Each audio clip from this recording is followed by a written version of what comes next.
Alhamdulillah kita sampai ke fasal Kitabus Shalah, kitab tentang pembahasan salat. Ya. Wa qal fi riwayah atau qil ya, as-salatu silatun bainal abdi wa rabbih. Salat adalah silah, satu hubungan antara hamba dengan penciptanya. Silatun bainal abdi wa rabbih. Nah, orang yang salat, ini pembahasan di kalangan para asfiya wal auliya. Orang yang salat itu tidak bisa mencapai puncak ma'rifat kepada Allah. Tapi orang yang salat itu Allah ma'rifatuh, Allah yang mema'rifatkannya. Apa maksudnya? Orang yang salat itu dikenal sama Allah, tapi hambanya belum bisa mengenal Allah lewat salat.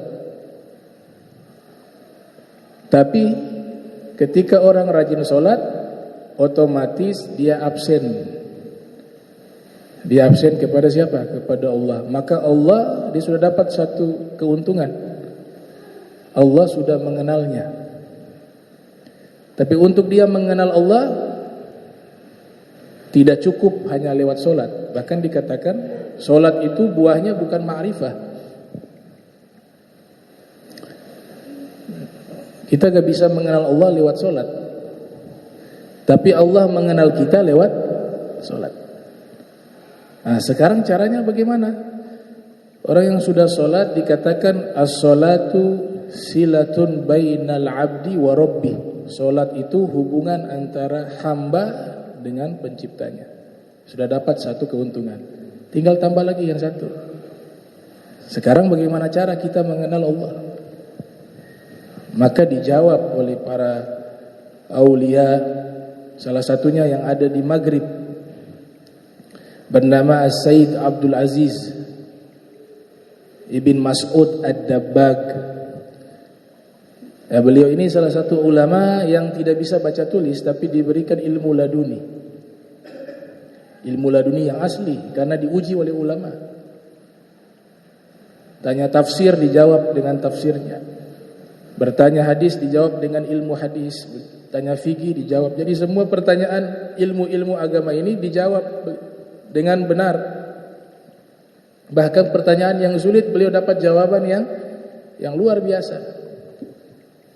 Wa 'allamnahu min ladunna ilmah. Kami ajarkan dia ilmu dari sisi kami, ilmu laduni. Artinya ada ilmu ini, tapi kalau mau tahu orang itu diberikan ilmu laduni, diberikan pertanyaan-pertanyaan ilmu, dan dia menjawab sesuai dengan kaidah ilmu, tidak mungkin keluar dari itu. Salah satu ulama yang menguji, ya, sebelum saya masuk cara ma'rifat kepada Allah yang diajarkan oleh para asfiya, termasuk Sayyid Abdul Aziz bin Mas'ud Ad-Dabbag, muridnya bernama Ahmad Ibni Mubarak. Bertanya semua pertanyaan ilmu-ilmu agama, dijawab beliau dengan sangat luar biasa. Dikumpulkan dalam sebuah kitab berjudul Al-Ibris min kalami Sayyidil Abdul Aziz. Ya, dan saya punya kitabnya. Itu ada kalanya memang begini. Ditanya satu ayat, yamhullah ma yasha wa yuthbit. Allah menghapus apa yang ia kehendaki, dan Allah tetapkan segala sesuatu. Ayat ini kalau kita merujuk ke kitab-kitab tafsir, itu terjadi banyak sekali perbedaan pendapat di kalangan para ulama ketika menafsirkan ayat tersebut. Maka Syekh Ibnul Mubarak Al-Maliki bertanya langsung kepada Sayyid Abdul Aziz Ad-Dabbag. Beliau jawab dengan jawaban yang di luar daripada penjelasan ulama-ulama yang ada. Dan jawaban itu menurut Syekh Ibn Mubarak adalah jawaban yang paling terbaik selama beliau mengambil rujukan-rujukan tafsir dari jawaban tersebut. Maka ditanya, wahai guru, kau dapat jawaban ini dari mana? Karena kelak dia menjadi muridnya. Padahal ini ulama besar. Ia mengatakan, inni sami'tu hadzal jawaba min Rasulillah sallallahu alaihi wasallam bariha. Jawaban ini saya dengar langsung jawabannya dari Nabi Muhammad tadi malam. Bagaimana tidak bagus jawabannya langsung dari Nabi Muhammad sallallahu alaihi wasallam. Artinya hal-hal begini ada. Tapi juga jangan mudah terima juga kalau orang mengaku ilmu laduni. Ya. Orang asli ada yang punya ilmu laduni, yang palsu juga ada. Gitu. Dari mana bisa ketahuan ilmu laduni asli? Yaitu bertanya tentang ilmu-ilmu agama. Kalau dia bisa menjawab sesuai dengan kaidah ilmu, berarti ilmu laduni asli. Tidak ada riwayat pesantren dia, tidak pernah belajar, bahkan tidak bisa baca tulis. Tapi kita menyojolkan, memberikan pertanyaan dari berbagai disiplin keilmuan, dia bisa menjawab, itu ilmu laduni. Dengan syarat jawabannya harus benar dulu. Nah, makanya Ibnu Mubarak puji dulu jawaban semua sesuai kaidah ilmu. Ilmu hadis bagaimana? Ditanya pertanyaan dijawab. Ilmu tafsir seterusnya. Setelah itu beliau berikan jawaban-jawaban di luar dari kitab. Gitu. Tapi sebelumnya sudah diuji bahwa beliau orang yang alim. Tanpa belajar, tanpa nyantren, tanpa berguru. Disepakati oleh ulama-ulama Maghrib bahwa beliau diberikan ilmu laduni. Bisa dibaca di kitab namanya Al-Ibris. Al-Ibris min kalami As-Sayyid Abdul Aziz.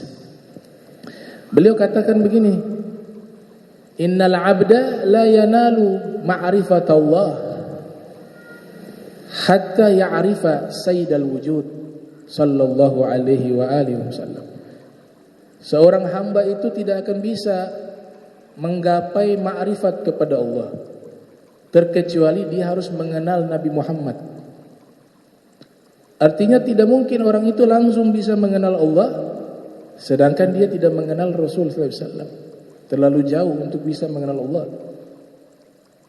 Dan tidak mungkin seseorang mengenal Nabi Muhammad kecuali dia mengenal gurunya. Maknanya guru di sini ada Syekh Al-Futuh. Dan tidak mungkin seseorang mengenal guru futuhnya hatta yamutan nas fi nazarih, kecuali manusia sudah tidak ada dalam pandangannya. Nah, itu baru dia mengenal guru futuh. Artinya yang dia lihat hanya sosok yang menyampaikan dia kepada Nabi Muhammad SAW. Dia hidup, pandangannya hanya terfokus kepada Rasul SAW. Ini menurut siapa? As-Sayyid Abdul Aziz Ad-Dabbagh. Jadi solat gak bisa kita ma'rifatullah lewat solat, tapi Allah mengenal kita lewat solat. Itu sudah keuntungan besar. Salah satu buktinya Allah Ta'ala berfirman, wa ma khalaqtul jinna wal insa illa liya'budun. Aku tidak ciptakan jin dan manusia terkecuali untuk menyembah kepadaku. Ibn Abbas menafsirkan liya'rifun, untuk makrifat kepadaku, mengenalku. Jadi substansi dari ibadah adalah mengenal Allah. Nah, tapi di sini menggunakan kata ibadah bukan sholat. Kalau ibadah, semua kebaikan yang ada nilai di sisi Allah namanya ibadah. Nah, kalau semua ini sudah dilaksanakan baru bisa mengenal Allah. Jadi sholat itu tidak bisa membuat orang ma'rifatullah, tapi Allah bisa mengenalnya. Kalau ma'rifatullah dijawab oleh Ibn Abbas, semua ibadah. Sholat, zakat, puasa, haji, hati bersih, berbuat baik kepada manusia, semua ini bil akmal, dengan sempurna baru dia bisa mengenal Allah. Juga punya guru futuh, Syekhul Futuh. Ya, Syekhul Futuh tidak harus alim. Banyak ulama-ulama yang alim, gurunya itu secara keilmuan di bawahnya, muridnya lebih alim dari gurunya. Karena substansinya bukan ngajar ilmu nahwu, ngajar syariat, tidak. tapi membuka pintu untuk bisa sampai kepada Nabi Muhammad SAW. Namanya Syekhul Futuh. Nah ini pentingnya solat. Qala al-fuqaha Ibn Qasim wa al-Imam Al-Mawardi mengatakan ibadah yang paling banyak dibahas, yang paling terbanyak pembahasannya adalah solat. Dari semua ibadah yang wajib ini, yang paling luas pembahasannya adalah masalah solat. Berjilid-jilid. Bahkan dikatakan bukan hanya dalam fikih ibadah, tapi seluruh pembahasan fikih, baik itu ibadah, muamalah, munakahah, muaqabah, itu yang paling luas pembahasannya adalah bab solat. Karena dia menjadi satu perintah yang paling asas, ya, ibadah yang paling terpenting setelah dua kalimat syahadat adalah solat. Maka tentunya pembahasannya lebih luas. Ada satu ulama dia menghitung kosakata di dalam Al-Quran. Syekh Fuad Abdul Baq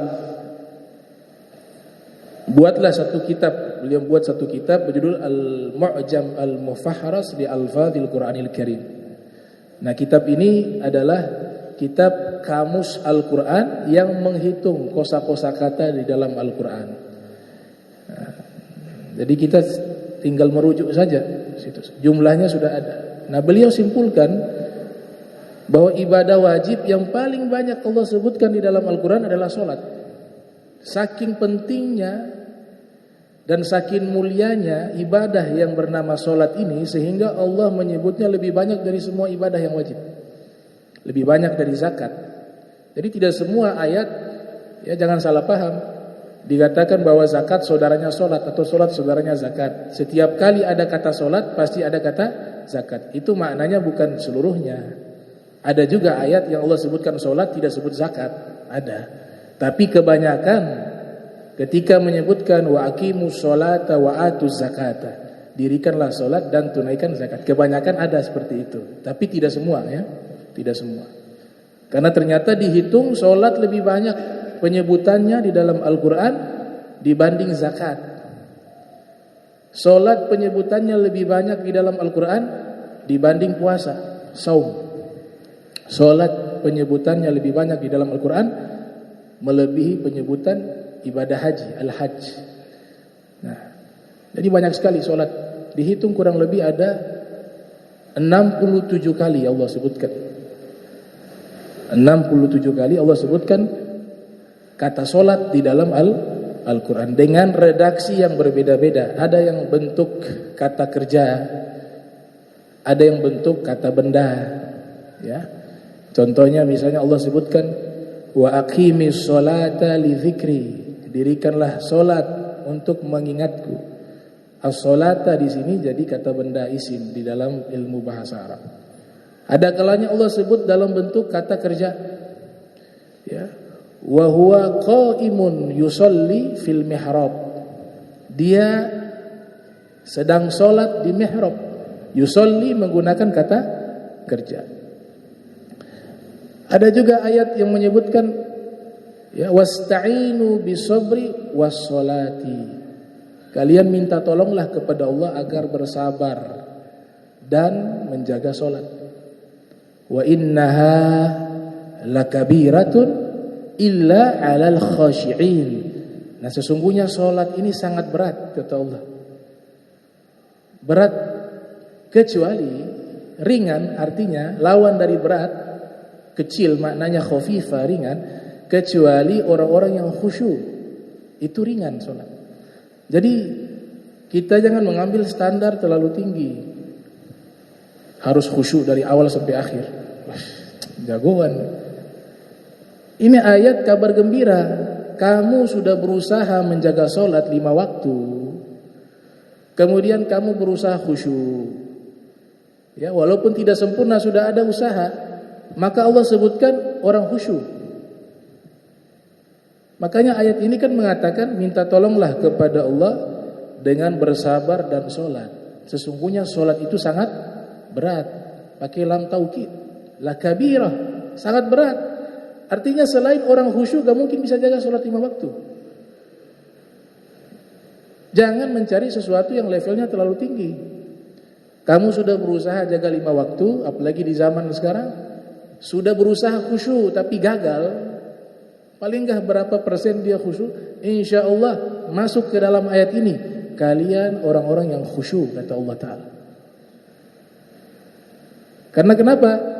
Karena yang mampu menjaga sholat, Allah katakan siapa mereka? Orang-orang yang khusyuk. Berbicaranya di situ, mampu menjaga. Karena ada lafaz berat. Sholat itu berat dijaga bagi orang-orang yang tidak khusyuk. Sholat itu ringan untuk dijaga 5 waktu bagi orang-orang yang khusyuk. Itu mafhumul mantuknya seperti itu. Kata Imam Syatibi. Berat. Wa'mur ahlaka bis-sholati wastabir 'alaiha. Perintahkanlah keluargamu, anak istrimu sholat dan bersabar. Tuh. Jadi kalau ditanya pembahasan fikih yang paling luas pembahasannya bab sholat. Paling luas. Ya.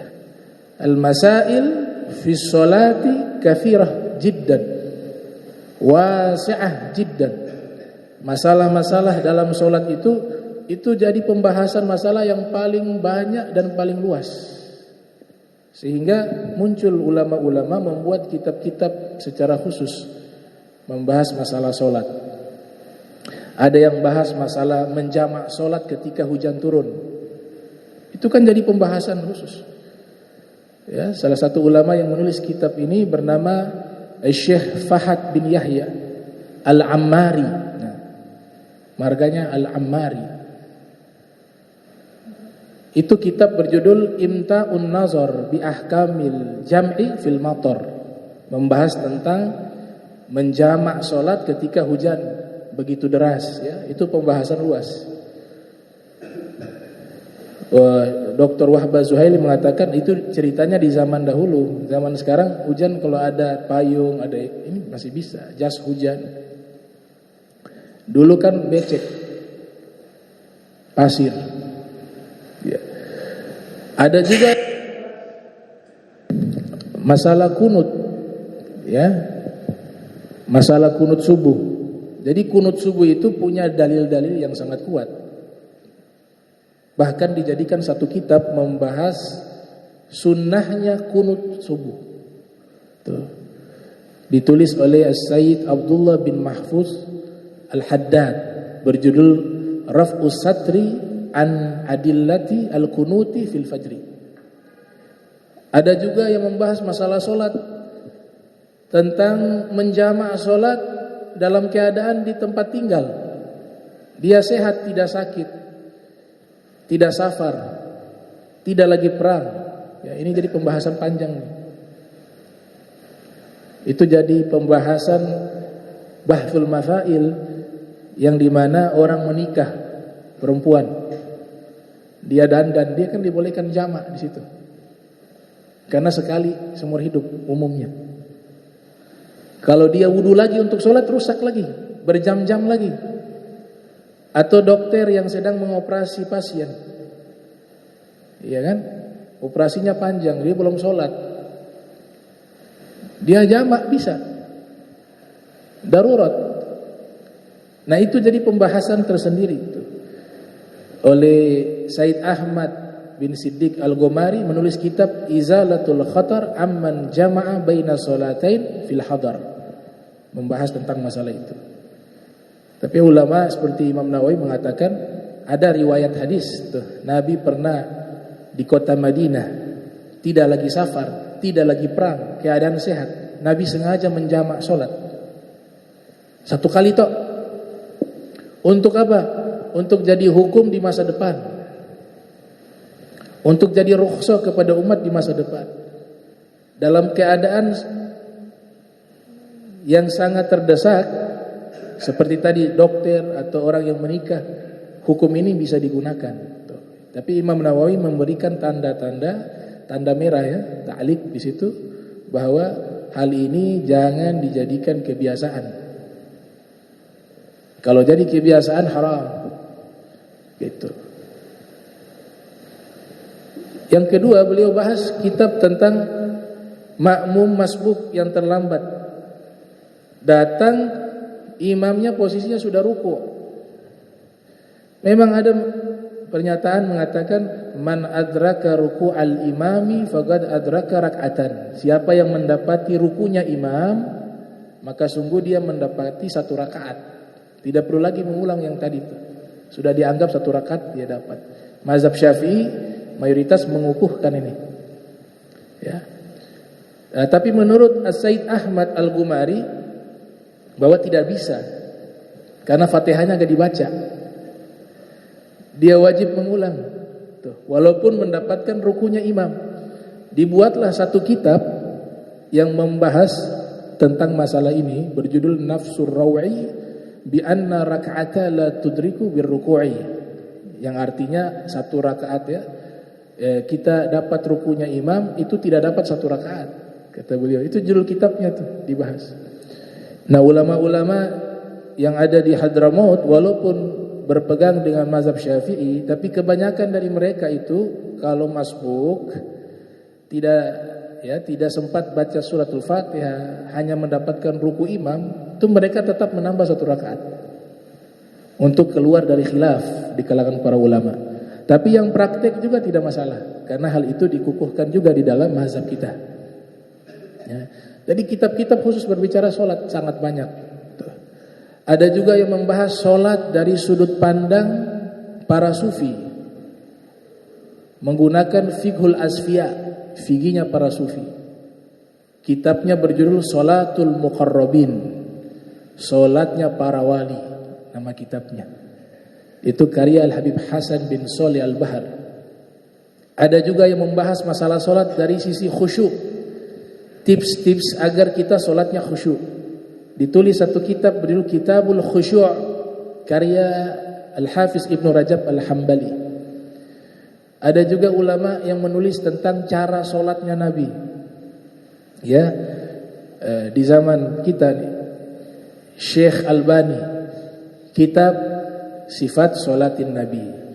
Tapi caranya banyak yang dikoreksi. Tuh. Banyak yang dikoreksi. Jadi tidak bisa jadi rujukan karena banyak yang dianggap tidak sesuai dengan apa yang disampaikan oleh para ulama-ulama terdahulu, khususnya di kalangan ulama 4 mazhab. Maka dikoreksi kitab tersebut oleh Al-Habib Hasan bin Ali As-Sagaf, judulnya Shahihu Sifati Sholatin Nabi, yang sahih dari cara sholatnya Nabi. Itu mengkritik kitab Syekh Albani. Artinya pembahasan sholat pembahasan yang sangat luas. Ibnu Qayyim bahkan menulis satu kitab khusus, ya, cukup tebal kitabnya. Itu hanya membahas masalah sholat, berjudul Kitabus Sholah, kitab tentang sholat. Ada juga yang menulis kitab sholat dari 4 sudut pandang. Dosa-dosa bagi orang yang meninggalkan sholat, fadilah sholat berjamaah, pentingnya sholat, kemudian motivasi untuk senantiasa menjaga sholat. Ya, 4 poin ini dijadikan satu kitab oleh Sayyid Ahmad Zaini Dahlan berjudul Majmu' Mustamilun ala Arba'i Rasail. Dan masih banyak ulama-ulama lain menulis kitab secara khusus hanya membahas masalah sholat, karena begitu pentingnya sholat. Nah, Kitabus Sholah, kitab tentang sholat. Syekh Zakaria Al-Ansari yang lahir tahun 824 Hijriah, wafat 926 Hijriah, Syekhul Islam julukannya. Dalam kitab Fathul Wahhab, di situ beliau katakan, sholat pertama ya, sholat kan 5 waktu. Sholat pertama itu yang 5 waktu itu, yang Nabi kerjakan pertama kali sholat apa? Dijawab oleh beliau, sholat zuhur. Sholat zuhur adalah sholat pertama yang Nabi kerjakan setelah diwajibkan sholat. Walaupun prakteknya sudah sejak subuh. Karena kan kewajibannya itu sudah waktu malam. Peristiwa itu Mi'raj. Tapi solat sempurnanya bisyurutiha wa arkaniha wa mubtalatiha, itu sesuai rukun-rukunnya, syurut-syurutnya, dan hal-hal yang membatalkannya, mubtalatiha, itu dilakukan di solat zuhur. Itu yang pertama kali dilakukan Nabi adalah solat zuhur. Kemudian dikatakan di sini ta'rifus shalah lughah ad-du'a wa qil ad-du'a bil khair. Nah, apa sih arti dari solat? Solat itu secara bahasa artinya berdoa. Solat secara bahasa artinya berdoa atau berdoa dengan kebaikan, bi khair. Jadi kalau menggunakan bahasa Arab, kalau pakai huruf lam setelah kata da'a, da'autu laka khaira, tanpa kata khaira artinya sudah baik. Da'autu lak, saya mendoakan kebaikan kepadamu. Tapi kalau pakai kata ala, melaknat. Da'autu alaika, saya melaknatmu. Hati-hati antara lam dan ala. Kalau ala melaknat, kalau lam mendoakan kebaikan. Di dalam Al-Quran Allah subhanahu wa ta'ala berfirman di surat Al-Ahzab ayat 42, huwallazi yusalli 'alaika wa malaikatuhu liyukhrijakum minaz zulumati ilan nur. Dia Allah yang berikan solat kepada kalian. Maknanya apa? Kasih sayang. Dan para malaikat ikut mendoakan. Nah, berarti kata yusolli di sini maknanya apa? Mendoakan, bukan solat yang dipahami secara istilah. Untuk mengeluarkan kalian dari kegelapan menuju kepada cahaya. Minaz zulumati ilan nur. Di dalam kitab Al-Qirtas, syarah dari Ratib Al-Attas, itu ada nukilan riwayat menjelaskan makna solat. As-salatu minallahi rahmah, solat dari Allah artinya kasih sayang.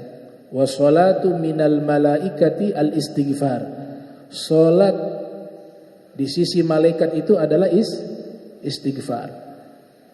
Was-salatu min bani Adam ad-du'a wa tadarruk, dan solat di sisinya anak Adam adalah doa dan permohonan.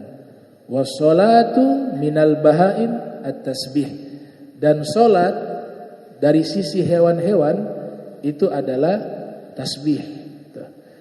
Sebagaimana riwayat yang dikeluarkan oleh Ibnu Adi yang lahir tahun 277 Hijriah, wafat 365 Hijriah, di mana dinyatakan la taqtulud dafadi' fa inna naqiqahunna tasbih. Jangan kalian membunuh katak, karena suara katak itu adalah tasbih. Jadi hewan mereka bertasbih, yang mereka baca adalah tasbih. Dikuatkan juga di dalam Al-Qur'an dalil yang menyatakan bahwa bukan hanya hewan bertasbih, tapi seluruh benda-benda yang ada di langit maupun di bumi, seluruhnya itu mereka bertasbih kepada Allah Subhanahu wa taala. Ya, tusabbihu lahu as-samawati sab'u wal ardu wa man fihinna wa in min syai'in illa yusabbihu bihamdih walakin la tafqahuna tasbihahum tasbihahum. Allah katakan dalam Al-Qur'an, Allah berfirman, senantiasa 7 lapis langit dan bumi dan yang hidup di antaranya, hidup di langit maupun yang hidup di bumi, semua itu bertasbih kepada Allah. Bahkan segala sesuatu mereka itu, mau benda mati, mau itu hewan, mereka itu setiap saat bertasbih kepada Allah. Akan tetapi kalian tidak memahami tasbihnya mereka. Walakin la tafqahuna tasbihahum. Jadi bertasbih segala sesuatu kepada Allah Subhanahu wa taala. Nah, kemudian dikatakan di sini secara terminologi yang namanya salat adalah aqwalun wa af'alun muftatahatun bitakbir wa mukhtatamatun bitaslim ghaliba. Ucapan-ucapan, perbuatan-perbuatan yang dibuka atau diawali dengan takbir dan ditutup dengan salam. Ghaliba, ada tambahan ghaliba, umumnya begitu. Ya, kita ke salat itu definisinya. Yaitu ucapan-ucapan dan perbuatan-perbuatan yang diawali dengan takbir. Makanya takbir itu baru start salat. Nah, orang melafadzkan niat tidak masuk dalam sholat, tapi menghadirkan niat ketika takbir baru sudah masuk dalam sholat. Ya, makanya para ulama-ulama mayoritas menganjurkan untuk melafadzkan itu niat agar niat itu mantap dalam hati. Kalau dia baca niatnya setelah takbir baru bid'ah. Nih takbir baru usalli fardhu maghrib, Allahu akbar, usalli fardhu maghrib, itu baru. Tapi kan belum sholat, belum mulai, masih di luar sholat. Usolli fardhu maghribi, tujuan kan menghadirkan. Gak masuk ke bab yang namanya mengadakan sesuatu yang tidak diajarkan oleh Nabi. Ya. Imam Syafi'i dalam kitab melafadzkan niat. Kias kepada semua ibadah-ibadah yang Nabi lakukan selalu Nabi nyatakan dengan niat. Ada makanan di rumah, nanya ke istri-istrinya. Gak ada ya Rasulullah, inni so'im. Kalau begitu hari ini saya puasa. Nabi melafadzkan inni so'im, sesungguhnya saya mau berpuasa. Itu kan lafadz niat, kias. Ibadah haji juga Nabi melafadzkan, ya Allah ini haji saya untukmu. Allahumma inni ahramtu, ya Allah sesungguhnya aku berihram. Itu dilafadzkan oleh Nabi. Berkurban juga Nabi lafadzkan, ya Allah hadhihi udhiyah minni, ya Allah ini kurban dariku. Itu Nabi lafadzkan. Dikias, kalau gitu sholat juga dikias kepada masalah lafadz niat kurban, lafadz niat puasa, lafadz niat ibadah haji. Itu. Nah sholatnya di luar, tidak di dalam sholat. Di luar sholat baru kita lafadzkan niat, gak ada masalah itu. Dan dikukuhkan oleh para ulama lintas mazhab. Bukan hanya mazhab Syafi'i yang menganjurkan melafadzkan niat, banyak mazhab yang lain juga. Li isti'an khudurin niat fil qalb, tujuannya untuk meminta bantuan agar hadirnya niat di dalam hati. Ya. Meminta bantuan dengan lisan, meminta bantuan ke lisan agar niat itu hadir dalam hati. Bahkan dikatakan bisa jadi wajib melafadzkan niat bagi orang yang was-was. Belum hadir. Allahu akbar. Dia wajib lafadz niat untuk menghilangkan was-was. Setengah mati juga kita sudah biasa melafadzkan, tahu-tahu gak lafadz. Nah orang yang tidak melafadzkan itu sulit menghadirkan. Makanya jadi was-was. Ibn Hajar al-Haytami dalam fatwanya itu mengatakan kalau yang was-was dalam sholat masalah niat dia tidak bisa lafadzkan, tapi was-was karena sebab tidak melafadzkan maka jadi wajib untuk dia lafadzkan untuk menghilangkan was-was. Kita jujur saja deh, melafadzkan itu lebih enak ya. Terbantukan hati untuk menghadirkan niat gitu. Kemudian ditutup dengan salam. Salam yang paling awal itu. Kalau salam yang kedua sunnah. Kalau salam yang wajibnya itu yang awal. Ya. Yang wajibnya yang awal. Ghaliba, umumnya. Kenapa ada kata umumnya? Karena ada juga sholat yang tidak mengikuti kaidah ini.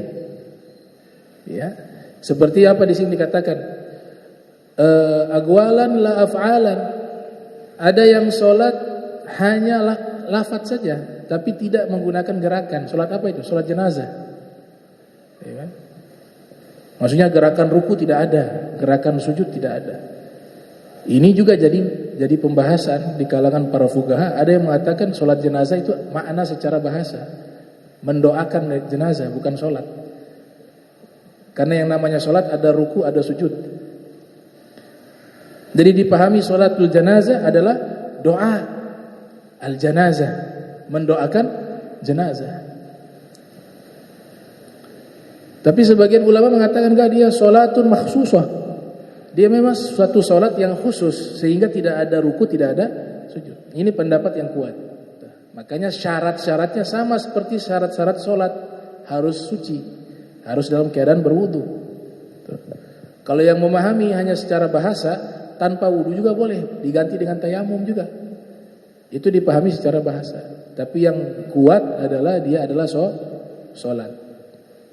Agwalan hanya baca Fatihah, hanya baca salawat, hanya doa, ya kan, tanpa ada ruku, tanpa ada sujud. Wa sholatil marbuti, atau sholat orang yang diikat, lagi jihad ditangkap oleh musuh. Ya, sahabat pernah lakukan itu, namanya Khubayb bin Adi.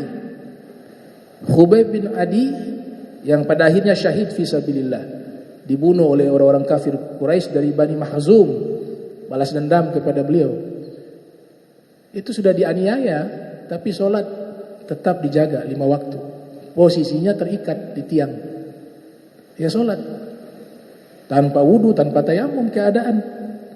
Nah, sholat semacam itu hanya bacaan yang bisa dia lakukan. Gerakan, perbuatan gak bisa, ruku tidak bisa, sujud tidak bisa. Maka dikatakan dia seperti orang sholatil marbut, orang yang diikat. Sholatnya orang yang diikat. Wal marid alladhi yujri arkana sholati ala qalbi, orang sakit parah, gak bisa gerakkan tubuh, lumpuh total seluruh tubuhnya. Dia hanya bisa sholat dengan apa? Isyarat, dengan kedipan mata, dengan bacaan, ya. Dia hanya mampu membaca. Berarti sholatnya hanya bisa dengan bacaan, dengan ucapan, tidak bisa dengan perbuatan. Itu contohnya. Ada juga yang kedua. Tadi yang pertama, yang kedua af'alan la agwala ka sholatil akhras. Dia hanya bisa dengan gerakan, tapi gak bisa mengucapkan, dengan ucapan gak bisa. Baca gak bisa. Sholat orang bisu. Orang bisu gak bisa baca, tapi sah. Dengan apa? Isyarah. Yang penting dikatakan ada usaha mulutnya bergerak. Jadi isyaratnya lewat mulut bergerak. Ya, nah, isyaratul akhras kanutqi fi nutqihi. Isyaratnya orang bisu adalah ucapan dari ucapannya, bagaikan ucapan dari ucapannya. Wah, Syekh Nawawi Al-Bantani bahas di kitab Qutul Habib dan Kashifatus Saja, itu mereka kalau ijab qabul orang bisu pakai isyarat sah. Dinikahkan dia bilang ya, oh sah.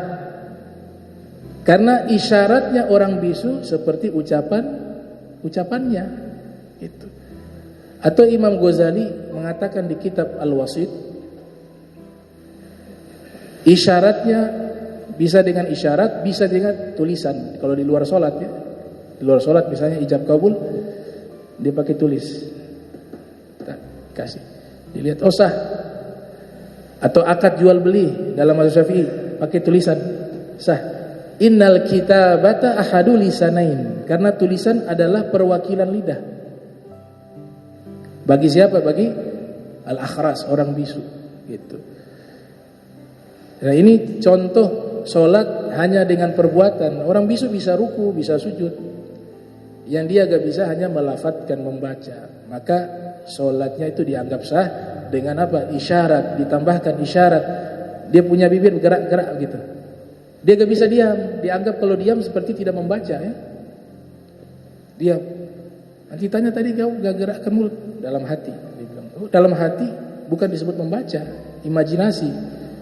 Makanya Fatihah itu wajib dibaca di semua sholat 5 waktu. Gak bisa tanpa suara. An yusmi'a nafsahu, minimal dia sendiri mendengar bacaannya. Gak boleh tidak dibaca. Diam. Al-Imam Nawawi dalam kitab At-Tibyan fi Adabi Hamalatil Quran mengatakan kalau Fatihah tidak dibaca, tidak ada suara yang keluar, minimal dia mendengar sendiri. Kalau dia tidak mendengar juga berarti dalam hati dia baca. Kata beliau apa? La tasihhu salatuhu. Dalam mazhab Syafi'i dikukuhkan oleh Imam Nawawi, salatnya dianggap tidak sah. Kenapa? Karena tidak membaca. Karena Nabi prakteknya membaca. Sebab sahabat mampu meriwayatkan bahwa Nabi itu kalau sholat baca Fatihah, berarti Nabi selama sholat membaca dan ada suara, sehingga sahabat bisa mendengar dan meriwayatkan. Seandainya Nabi bacanya dalam hati, maka tidak ada sahabat yang bisa meriwayatkan Nabi membaca surat Fatihah. Lah dalam hati dengarnya dari mana? Berarti Nabi baca. Dan hadisnya juga mengatakan baca. La sholata liman lam yaqra bi Fatihatil kitab. Fi riwayah bi ummil kitab.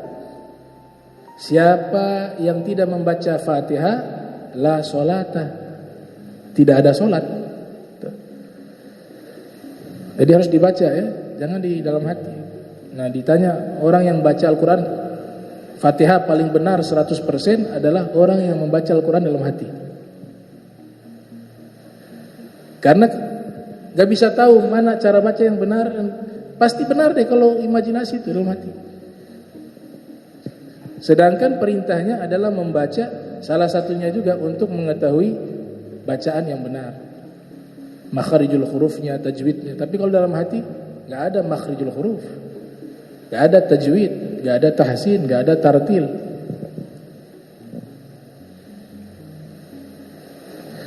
Yang berikut, yang ketiga, la af'alan wa la agwalan kasolati akhras marbut. Nah, ada juga orang sholat perbuatannya gak ada, membaca juga tidak ada, baca juga tidak, bergerak juga tidak.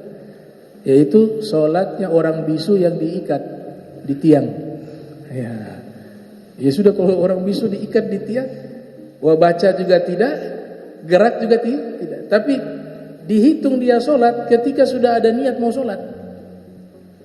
Harus ada niat mau sholat, dihitung dia sholat. Subhanallah.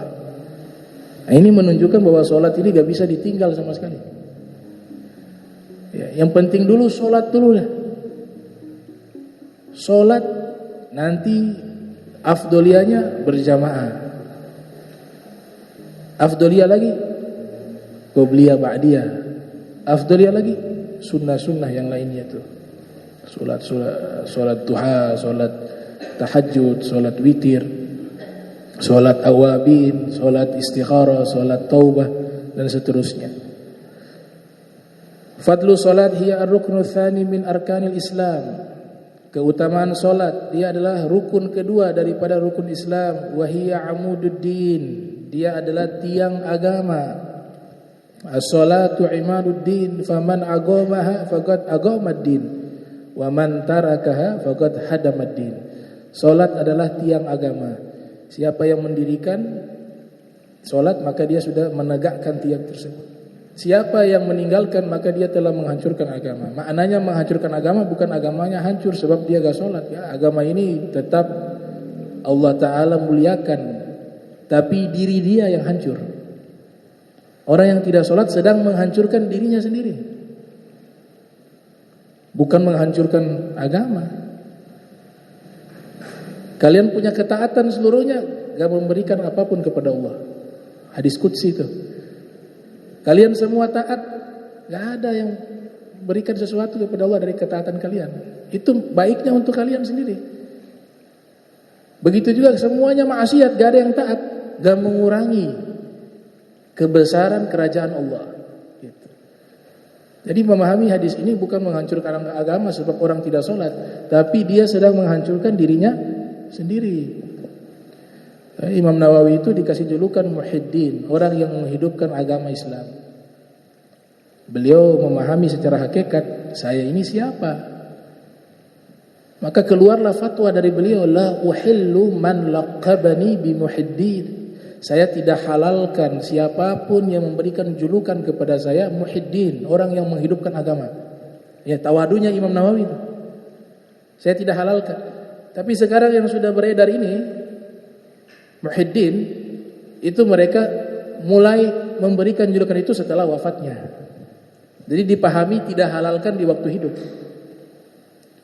Murid-murid mengatakan layak untuk memberikan gelar tersebut. Kenapa beliau haramkan untuk memberikan julukan kepada beliau sebagai orang yang menghidupkan agama Islam, li'anna hadzal din hayyun qa'imun la yahtaju ila man yuhyihi. Karena agama ini senantiasa akan Allah hidupkan dia. Saya siapa? Gitu.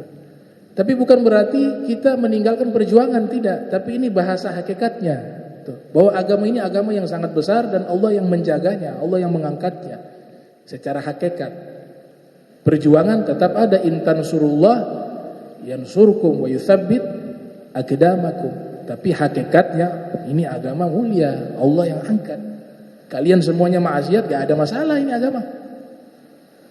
Gak ada ulama, tetap Allah akan munculkan orang-orang yang lebih hebat-hebat lagi. Makanya itulah yang dimaksud oleh Imam Nawawi, karena agama ini senantiasa akan hidup, tidak butuh kepada orang yang menghidupkannya, termasuk saya, kata Imam Nawawi begitu. Kemudian dikatakan di sini, wa fadluha azimun, kemuliaan salat sangat agung, sebagaimana disebutkan di dalam ayat-ayat Al-Qur'an dan hadis-hadis Nabi sallallahu alaihi wasallam. Di dalam Al-Qur'an Allah taala berfirman, wa aqimus sholata li dzikri, dirikanlah salat untuk mengingatku. Ada salah satu guru kami menafsirkan kata salat di ayat wa man a'rada an dzikri fa inna lahu ma'isyatan donka wa nahsyuruhu yaumal qiyamati a'ma. Kata zikri di situ ada yang menafsirkan solat. Siapa yang meninggalkan solat, berpaling dari mengingatku. Makna mengingatku situ adalah solat yang wajib. Maka dia akan diberikan hidup yang sempit di dunia. Hidupnya sempit. Keberkahan dicabut. Khusyuk dicabut. Ingat Allah dicabut. Ingat Nabi dicabut. Duduk di tempat baik dicabut, gak betah. Kebaikan tertutup. Dikatakan apa?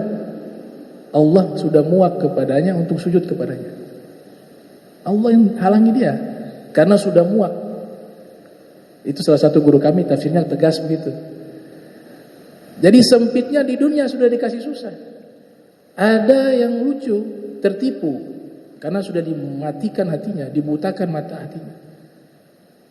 Mencari rizki, meninggalkan pemberi rizki dengan alasan mencari rizki. Kenapa gak sholat? Ada sibuk kerja nih lagi. Ini orang yang sudah tertipu. Yang kasih rizki ini. Kamu lagi cari rizki, yang punya rizki ini yang kau tinggalkan untuk mencari rizki. Jadi Tuhannya ke rizkinya ulang, bukan pemberi rizki. Bahasa kasarnya begitu di kalangan para al-arif billah. Alasan mencari rizki, ya, alasan meninggalkan sang pemberi rizki dengan alasan karena mencari rizki. Ajib. Ini yang kasih, ini yang punya. Kau tinggalkan mencari yang punya. Yang punya yang kasih itu rizki itu Allah, Ar-Razzaq. Ada juga nasihat luar biasa. Kematian datang tidak menunggu dirimu menjadi orang baik.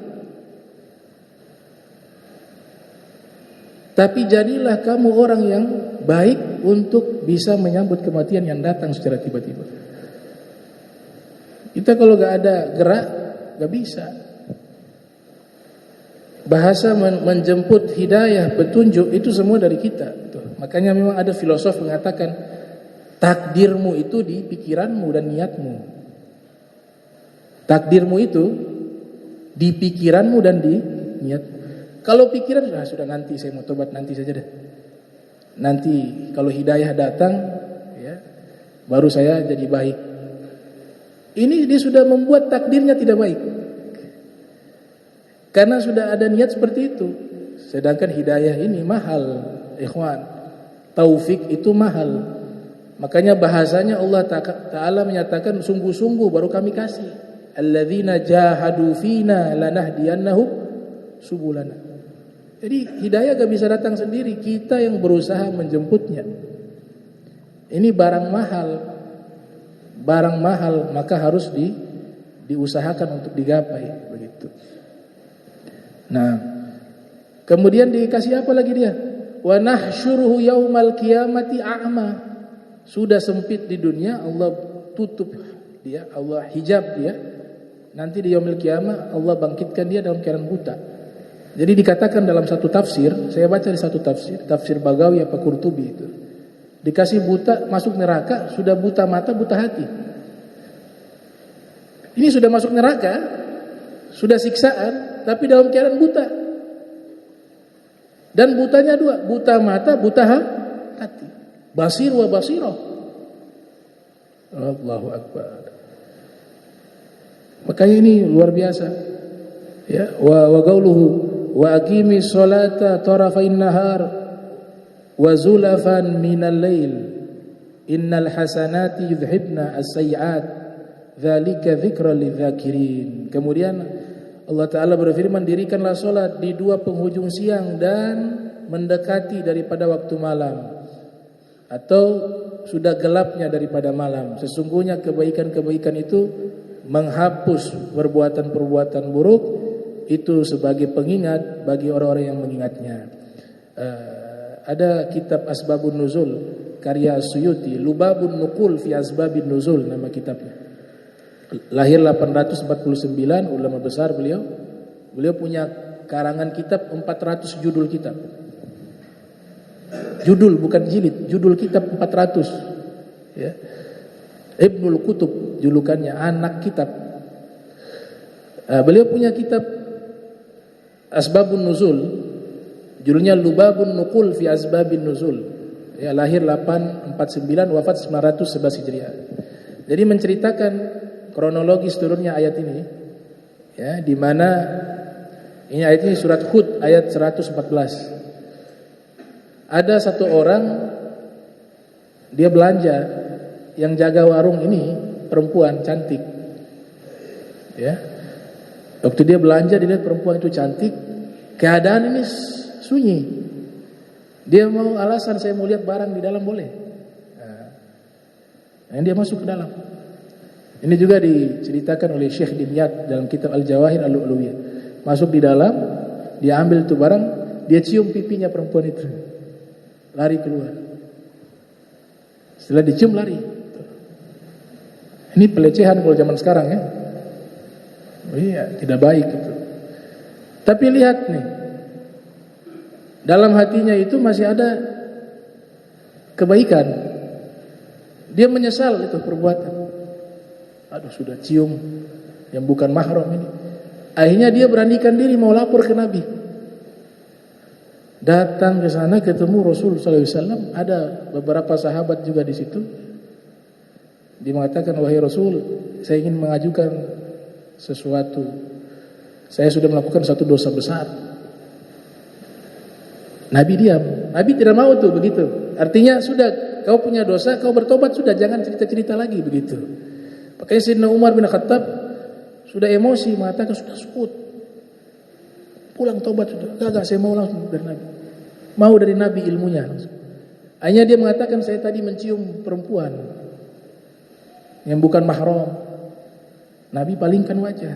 Sayyidina Umar, sudah, Allah sudah tutupi aib kamu, kenapa kau bongkar aibmu? Sudah, pulang. Dia mengatakan, ya Rasulullah, tolong ajarkan saya satu ilmu agar saya taubatnya diterima oleh Allah. Turun ayat langsung waktu itu. Turun ayat ini, surat Hud ayat 114. Wa aqimi sholata tarafain nahar wa zulafan minal lail innal hasanati yudhibna as-sayyi'at. Kalau kau mau tobat, dirikanlah solat di dua penghujung siang dan di waktu mendekati malam. Sesungguhnya kebaikan-kebaikan secara otomatis akan menghapus dosa-dosa tersebut. Wah, dia katakan, ya Rasulullah, ayat ini khusus untuk saya. Kata Nabi, bacakan ini. Allah langsung wahyukan kepadaku untuk menjawab persoalanmu. Kata Nabi, ini ayatnya. Akhirnya si fulan ini rasa terhormat. Masya Allah, gara-gara saya turun wahyu. Ya Rasul, apakah ayat ini khusus untuk saya? Kata Nabi, lah, ini untuk seluruh umatku, kata Nabi Muhammad SAW. Untuk seluruh umatku. Nah, jadi apa di sini yang bisa dipahami?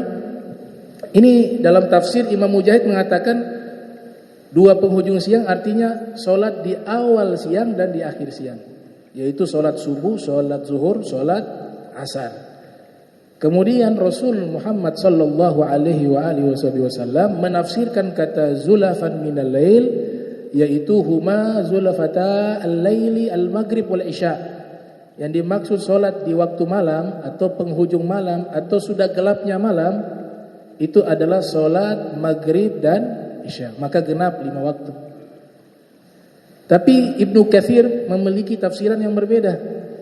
Ia mengatakan maknanya solat ini sebelum diwajibkan solat 5 waktu, berkata Al-Hafiz Ibnu Katsir yang lahir tahun 700 Hijriah, wafat 774 Hijriah, dalam tafsirnya mengatakan adalah 2 solat yang wajib sebelum solat 5 waktu, yaitu solatun qabla tulu'i syams wa solatun qabla ghurubi syams.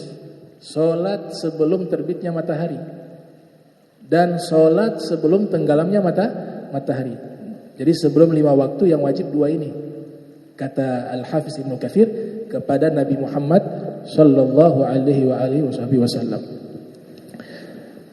Innal hasanati yudhhibna as-sayyi'at, sesungguhnya hasanat, kebaikan-kebaikan ditafsiri oleh Abu Ja'far At-Tabari yang lahir 224 Hijriah, wafat 310 Hijriah, yaitu as-shalawatul khams.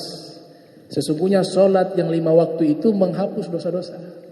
Jadi al-hasanat di sini ditafsirkan solat 5 waktu, dan ini sesuai dengan kesaksian firman Allah dalam Al-Quran dan juga di dalam hadis Nabi Muhammad sallallahu alaihi wasallam yang dimana Nabi menyatakan ara'aitum law anna nahra bi babi ahadikum ay yaktasila minhu kulla yawmin 5 marrat hal yabqa min darinihi syai' qalu la yabqa min darinihi syai'.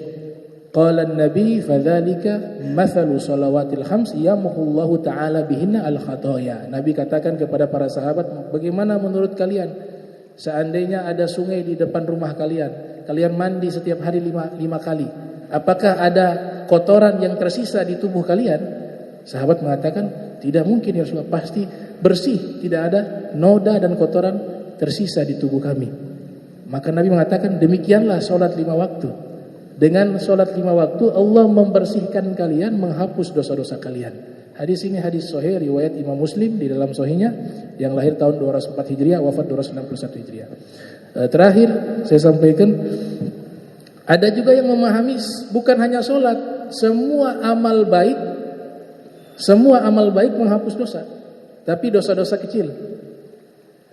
Berdasarkan hadis Rasul riwayat Imam At-Tirmidzi yang lahir tahun 209 Hijriah, wafat 279 Hijriah, dalam sunannya, ittaqillah haitsu ma kunta wa atbi'is sayyi'atal hasanata tamhuha wa khaliqin nasa bi khuluqin hasanin.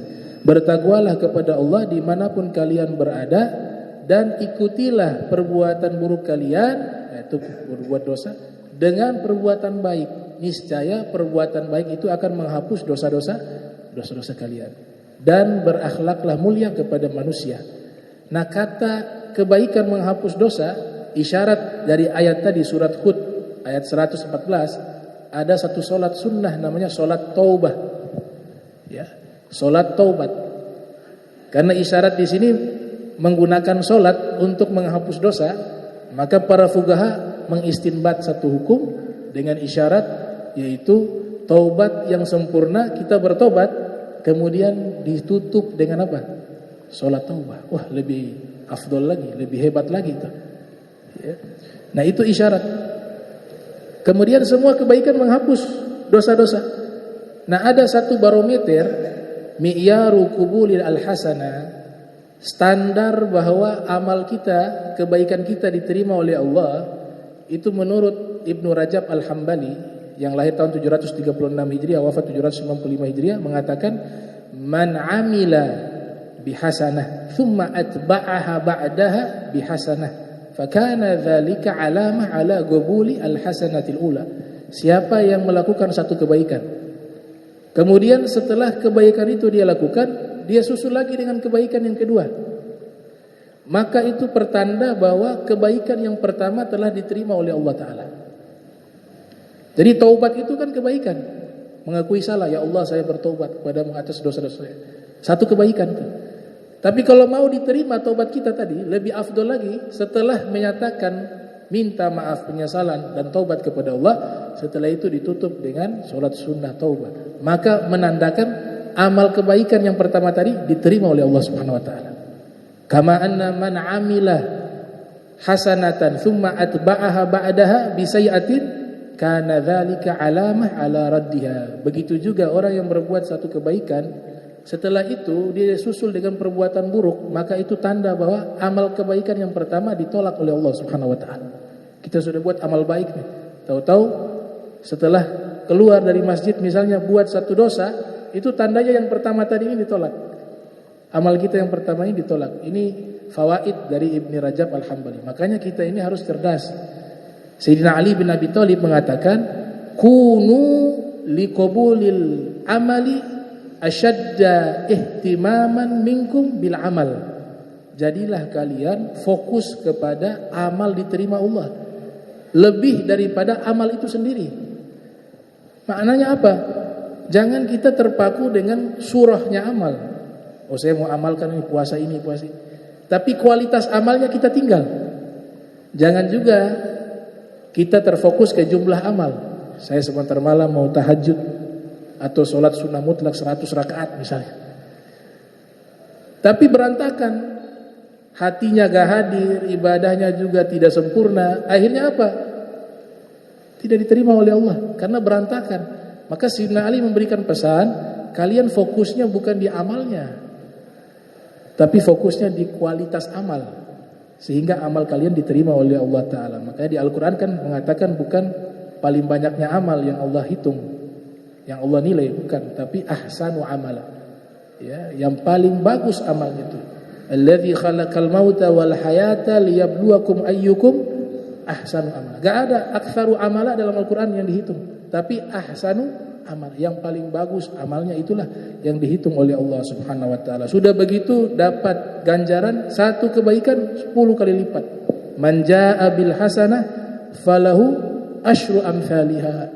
Siapa yang berbuat satu kebaikan, Allah lipat gandakan menjadi 10 kebaikan. Wa man jaa bi sayyi'ah fala yuzza illa mithlaha wa hum la yuzlamun. Tapi yang memperbuat satu dosa, Allah tidak lipat gandakan. Dengan rahmatnya Allah, ya, dengan adilnya Allah, Allah tetap berikan dia satu dosa sesuai dengan dosanya tersebut, sehingga mereka tidak dizolimi, kata Allah Ta'ala dalam Al-Quran.